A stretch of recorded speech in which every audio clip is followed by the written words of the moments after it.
C'est toujours un dilemme, là, la langue arabe, la langue française ou langue anglaise. Au Maroc, on est arrivé un peu à dépasser ce stade-là. Tous les colloques se font en arabe et en anglais selon les compétences. Et puis, on a toujours 3-4 communications en français avec 2 ou 3-4 communications en arabe. Les gens discutent soit en français, soit en anglais, soit en arabe. Et ça communique. Et donc, j'espère que je ne serai pas handicapé par ce phénomène. Le fait qu'il y ait une partie de l'assistance, parce que c'est de cela que je vais parler, c'est de cette séparation. Le fait qu'il y ait une partie de l'assistance qui ne va pas suivre, et le fait qu'il y ait quelqu'un, mademoiselle Dina, qui va traduire, ça c'est un problème, et c'est justement de cela que je vais parler. C'est les intermédiaires et le rôle des intermédiaires. Et s'il y a une leçon morale, s'il y a une leçon morale, je n'écris pas ça, je le dis, parce que le cadre est très intime. S'il y a une leçon morale à tirer de toute la communication, c'est abat les intermédiaires.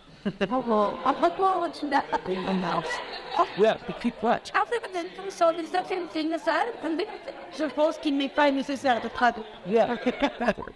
Non, mais c'est un souhait. C'est un souhait. C'est un souhait. Bien.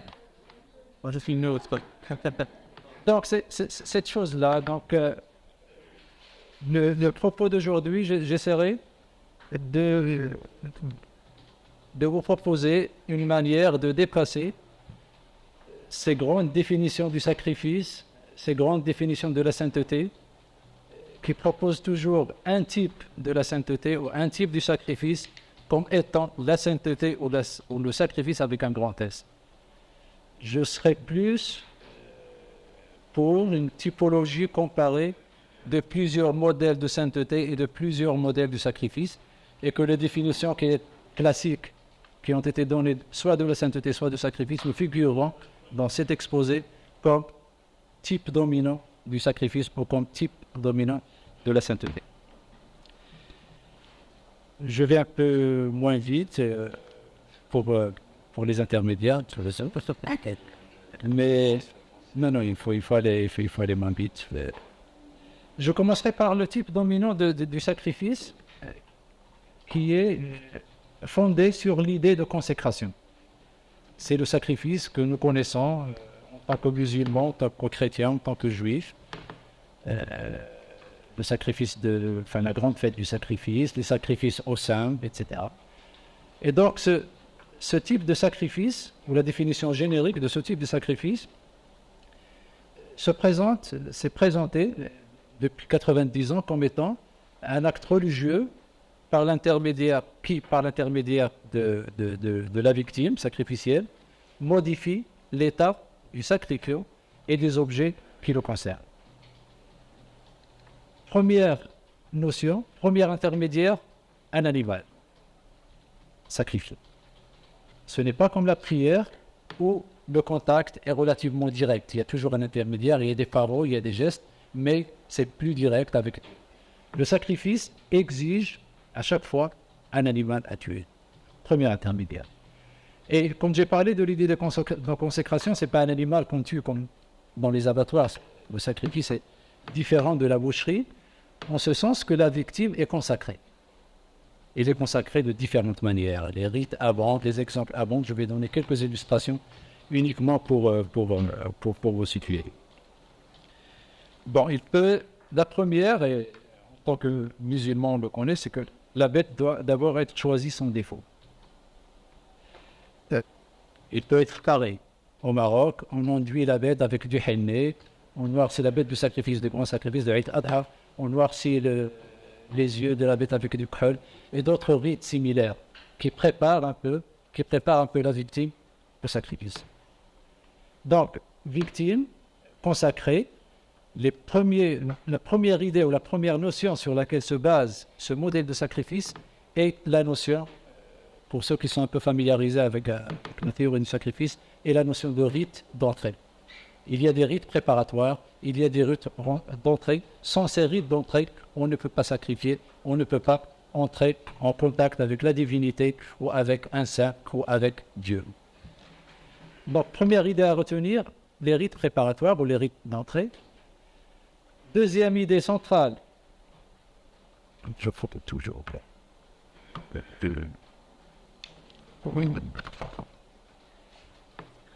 Bien sûr, le temps ne me permet pas, mais les rites préparatoires ne concernent pas uniquement la victime, ils concernent le lieu du sacrifice, ils concernent le temps du sacrifice, ils concernent les instruments du sacrifice, ils concernent aussi le sacrificateur et le sacrifiant.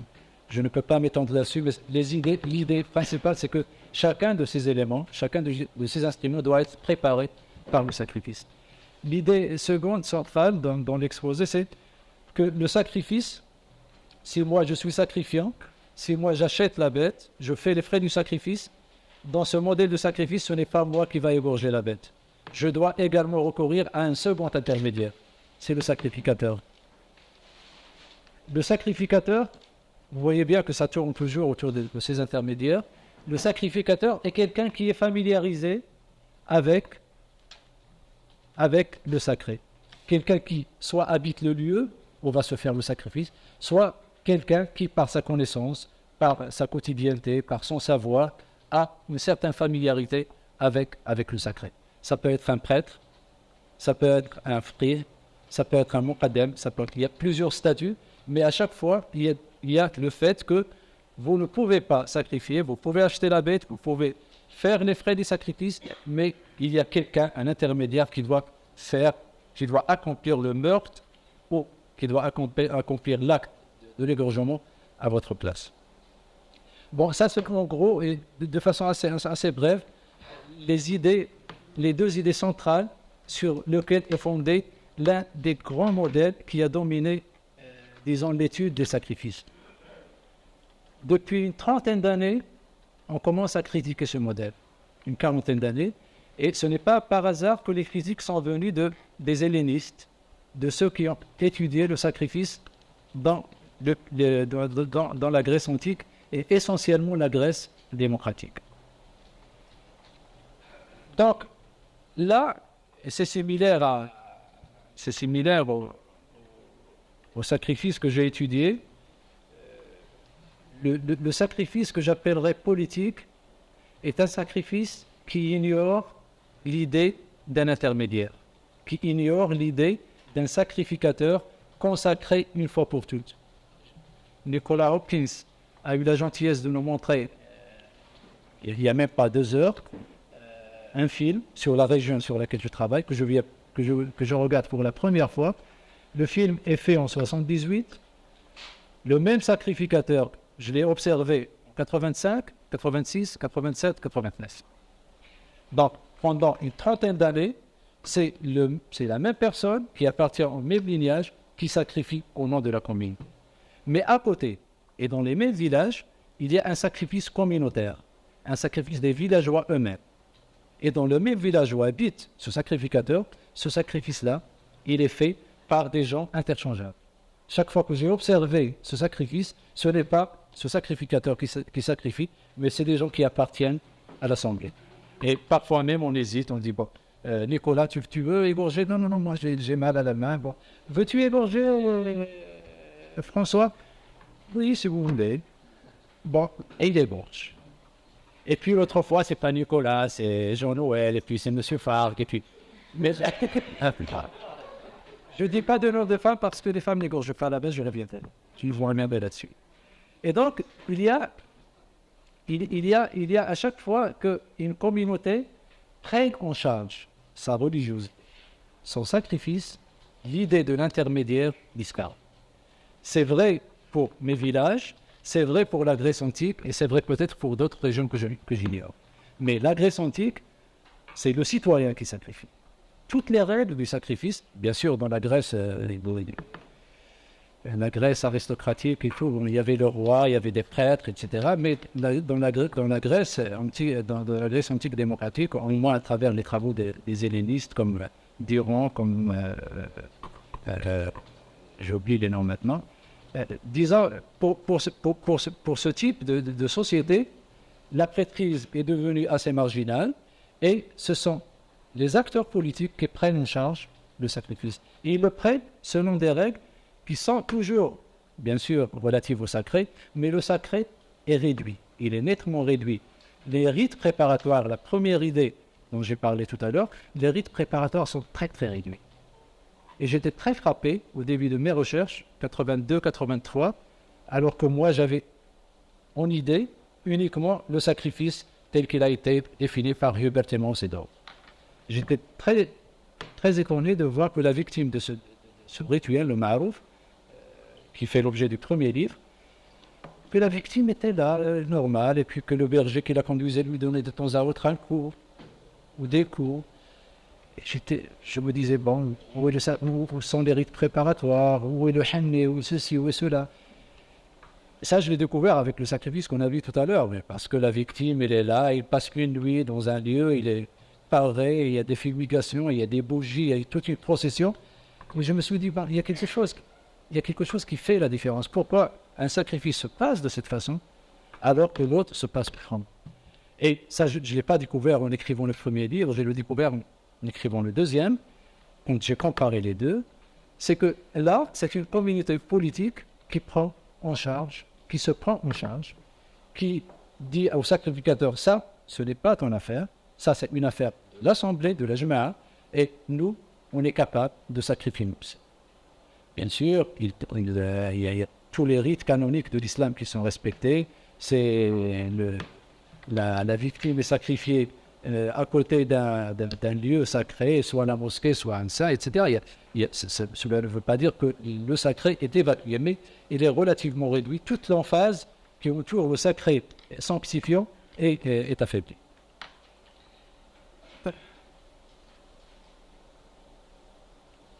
Donc voilà pour les deux modèles que j'appelle, faute de mieux, sacrifice sanctifiant et sacrifice politique. Et j'ai eu la chance,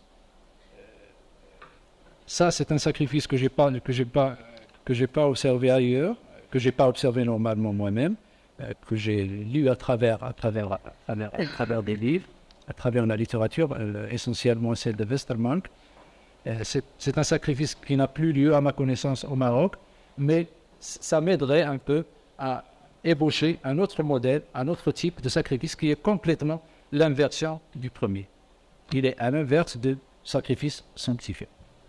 Et je prendrai un peu les deux niveaux, le niveau des rites préparatoires et le niveau du sacrifiant et du sacrificateur. Ce sacrifice s'appelle Ar en arabe. Le Ar, maintenant je traduis pour les autres. Le Ar, il éveille un peu les notions de honte, de déshonneur et d'insulte très forte. Et donc un sacrifice qui ne s'appelle pas Adha, qui ne s'appelle pas Ma'rouf, qui sont des mots coraniques qui signifient le bien, mais qui s'appelle Ar, qui est honte, etc. Donc mérite, je me suis dit, mérite d'être également étudié. Qu'est-ce qui se passe? Quels sont les rites qui définissent un peu ce sacrifice? Et donc le nom, ces notions de honte, de déshonneur, se manifestent également au niveau des rites, que ce soit au niveau du sacrifiant lui-même ou au niveau de la victime. Et ce sacrifice, contrairement au sacrifice au saint, contrairement au sacrifice au Dieu, c'est un sacrifice qui est destiné à un humain, à une personne influente généralement. Il peut être destiné à un saint, mais généralement c'est destiné à une personne humaine. Et généralement c'est une personne influente qui peut être du gouvernement, de l'ancien gouvernement traditionnel, Marzen, ou un notable, ou un shir, ou quelque chose comme ça. Donc quelqu'un qui a un peu le pouvoir, soit de façon formelle, soit de façon informelle dans la communauté où ce sacrifiant vit. Et ce ar accompagne généralement une supplication, une demande. C'est pour sceller, pour renforcer une demande. Je vous demande quelque chose, mais pour sceller cette demande, je sacrifie une bête. Et le sacrifiant, les rites préparatoires de ce sacrifice n'ont rien à voir avec les rites dont j'ai parlé tout à l'heure, qui sont fondés sur la consécration. tous les rites préparatoires sont fondés sur la notion d'humiliation. Le sacrifiant doit s'humilier en sacrifiant la bête. Et il y a plusieurs rites qui ont été décrits magistralement par Westermarck au début du siècle. J'en cite quelques-uns. Le sacrifiant s'applique. Le sacrifiant s'applique au visage et au corps de la suie, de la bouse de vache. Parfois, quand la supplication est insistante, c'est des excréments. Il s'habille, il porte des habits,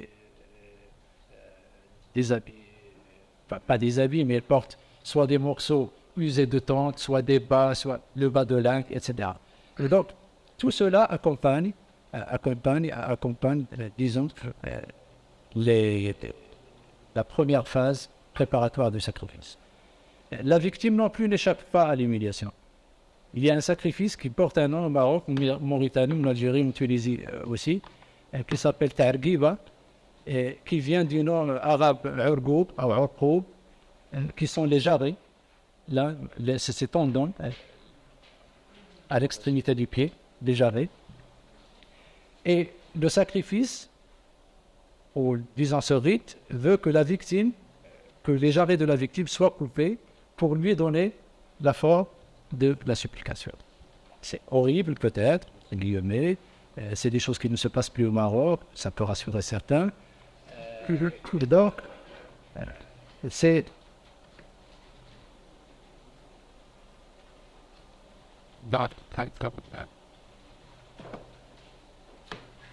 donc la victime, au lieu qu'il soit maquillé, au lieu qu'il soit paré, au lieu qu'il soit amené en pompe et en procession, elle est mutilée.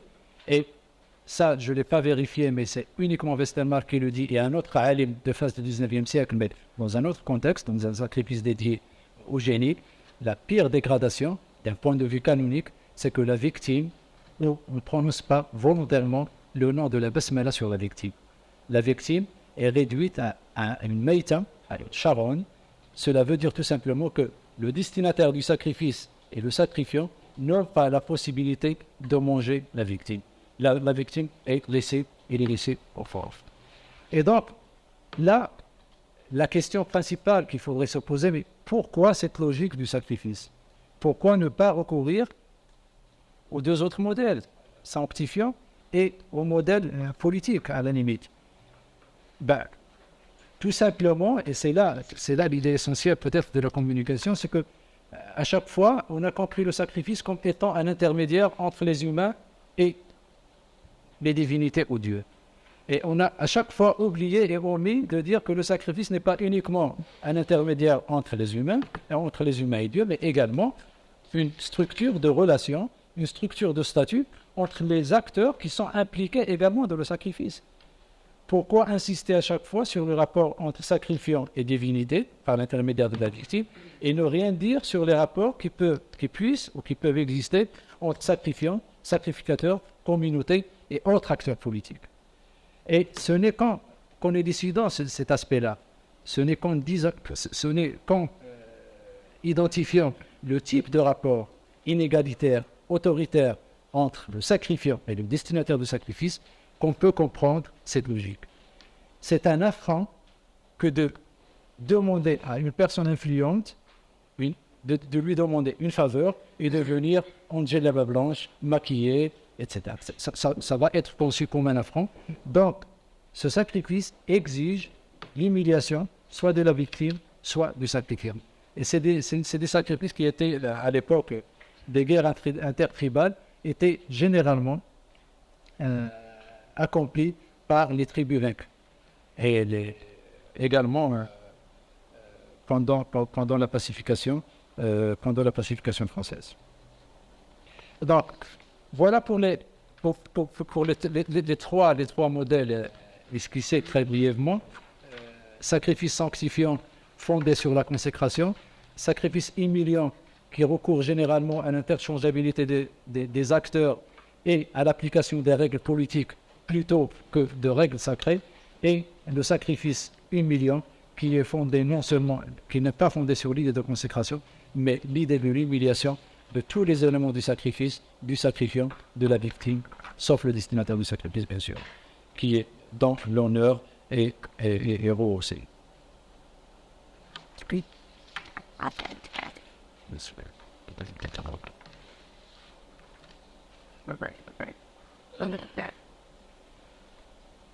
En ce qui concerne, là, sans transition, je vais au modèle de sainteté, mais la transition, je vais la faire un peu plus tard, pour relier les deux. La même chose que j'ai observé, bon, pour le sacrifice, c'est des projets relativement publiés. Pour la sainteté, je viens de commencer il y a 2 ans ou 3 ans ce projet sur la sainteté. Mais pour comparer ces deux grandes catégories de la religiosité, de la religiosité au Maroc. Là aussi, la même chose que j'ai constaté au niveau du sacrifice, je l'ai constaté au niveau de la sainteté. La sainteté est généralement, j'ai fait le dépouillement de plusieurs encyclopédies, de plusieurs manuels. À chaque fois, on trouve que la sainteté est fondée sur l'idée de la perfection spirituelle. La sainteté, c'est le saint, c'est un exemple de vertu, c'est l'idéal pour une religion. Il résume un peu les vertus d'une religion quelconque. Et ces vertus se concrétisent dans les comportements des saints, dans ses miracles et dans sa biographie. Et donc, là aussi, c'est une idée, c'est une définition qui est générique, qui a dominé un peu. Bon, maintenant, on parle d'autres types et d'autres modèles de sainteté. Mais ce qui est intéressant pour moi, ce n'est pas l'état du saint, et je vais faire un peu comme pour le sacrifice, c'est voir un peu quel est le processus par lequel un non-saint, mais très brièvement, un non-saint devient un saint.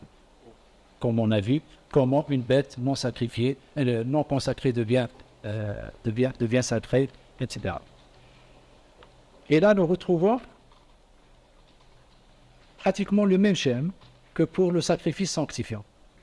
Pratiquement les mêmes schémas. L'idée des rites préparatoires, pour devenir saint,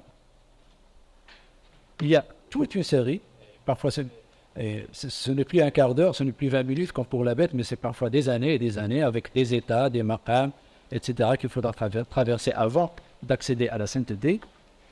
Et bon, il y a le jeûne, il y a le cloîtrement, il y a plusieurs rites que vous connaissez. Mais à côté de ces rites préparatoires, l'idée dominante,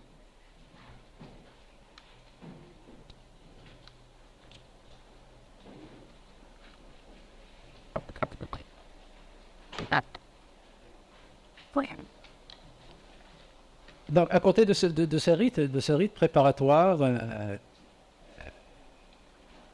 disons qui sont nécessaires pour un non-saint de devenir saint et de passer de l'état profane à un état beaucoup plus consacré. L'autre idée principale, c'est qu'il a besoin également d'un intermédiaire. Et l'intermédiaire, c'est le maître spirituel, c'est le shir. Et le passage ne peut s'effectuer de l'état profane qu'avec l'aide de ce shir. Et donc, rite préparatoire, shir, avec également une idée de la sainteté qui sépare les mondes. Tout à l'heure, je parlais de la séparation et de l'idée de séparation. Le sacrifice sanctifié est fondé essentiellement sur la distinction parfois très, très forte entre le sacré et le profane. Même chose pour cette idée ou cette définition de la sainteté qui sépare les profanes de ceux qui vont devenir saints ou de ceux qui sont déjà saints. Et donc, il y a la nécessité du maître et on retrouve un peu, disons, la même logique. Le maître ici, le sacrificateur, dans le sacrifice sanctifié. Et ces deux intermédiaires sont nécessaires pour la définition du sacrifice sanctifiant et pour ce modèle de la sainteté. Et quand j'ai travaillé sur ce modèle, je me suis demandé la même chose parce que je suis un peu hanté par les modèles, par les variations. Qu'est-ce qui se passe s'il n'y a pas un maître? Qu'est-ce qui se passe s'il n'y a pas... Bon, ça ne se fait pas de façon rationnelle comme ça, c'est les méandres de la recherche, c'est pas aussi organisé que je le présente. Mais je me suis demandé, oui, est-ce qu'il n'y a pas un autre type de sainteté où le maître n'existe pas? un autre type de sainteté qui pourrait ressembler au sacrifice politique, où une personne peut se prendre en charge et devenir sainte, sans passer par le maître, sans passer par le rite préparatoire. Ce saint au Maroc, au Maghreb, ici, vous allez me confirmer, s'appelle Mejdou, ou Bahloul, ou Malamati. Malamati, c'est un peu le monde musulman.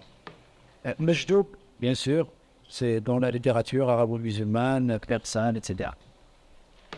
Et donc le Mejdou, c'est généralement, parfois il y a des biographies où le Mejdou est Mejdou, mais également Salik, etc. Mais ça, c'est autre chose. Et donc le Mejdou, c'est quelqu'un, en principe, théoriquement, qui n'a pas de maître. C'est quelqu'un, je cite une petite définition, c'est quelqu'un qui est attiré par Dieu. D'où le mot arabe, jadaba, Mejdou. C'est quelqu'un qui reçoit toutes sortes de bienfaits et de grâces, et cela sans aucun effort de sa part. Contrairement au salik, le cheminant vers Dieu, qui fournit un effort pour atteindre l'union avec Dieu. Le premier modèle dont j'ai parlé, c'est le modèle du salik, de celui qui doit cheminer, où il y a l'idée du chemin. Et métaphoriquement, si on peut se représenter le processus du Mejdou, j'ai du mal géométriquement à me le représenter, mais ça doit être un point. Uniquement un point. Pas une ligne droite, pas un segment, pas une demi-droite, mais un point.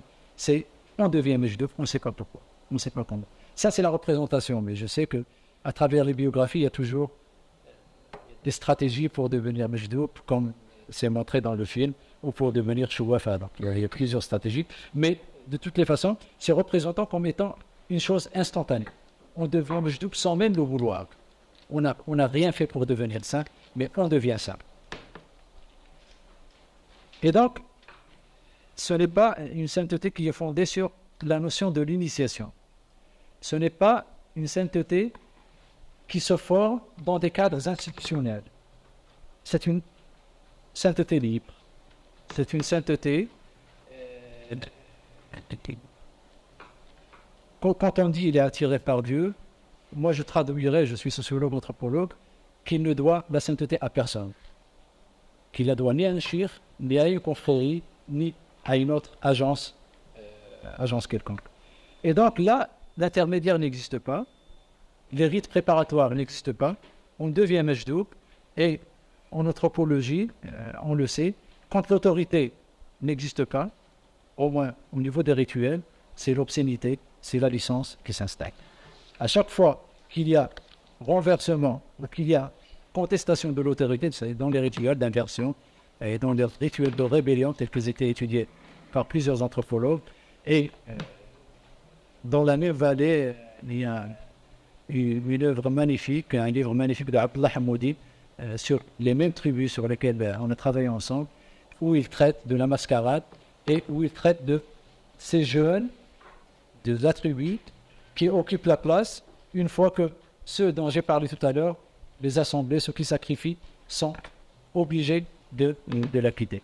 Et donc, il y a quelque chose qui fait que là où il n'y a pas une autorité, il y a une liberté, mais la liberté sur le plan rituel se manifeste à travers l'obscénité, à travers les licences, à travers l'extravagance. Et le Mejdou est un être extravagant. Par essence, le Mejdou est un être extravagant. Tous ces actes sont des actes extravagants. Il insulte, il crache sur les gens. Il y a des Mejdou qui entrent dans des mosquées, déféqués, se masturbent en plein rue, etc., etc.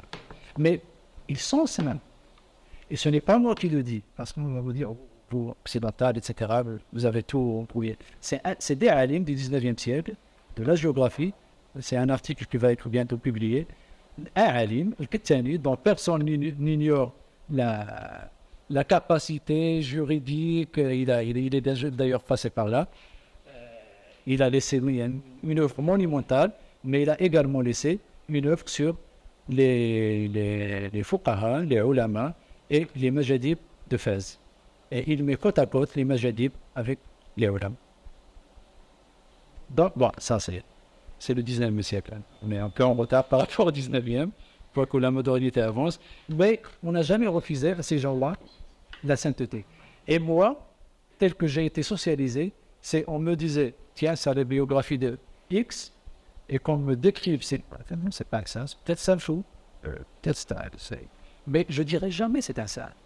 Bon, redécouvrir que la sainteté n'est pas uniquement la perfection spirituelle, n'est pas uniquement quelque chose qui exige un intermédiaire, n'est pas quelque chose. Quand j'ai dit les intermédiaires, c'est pas uniquement pour rigoler, je vise pas ma collègue Dina. Et donc, il y a quelque chose qui fait que là où il y a des intermédiaires, les grandes séparations se font. Là, on peut compter sur un intermédiaire. Sur le plan de cette sainteté, je récapitule, les deux traits qui la caractérisent, c'est l'absence du maître et l'absence des rites préparatoires à la sainteté, contrairement au modèle du cercle.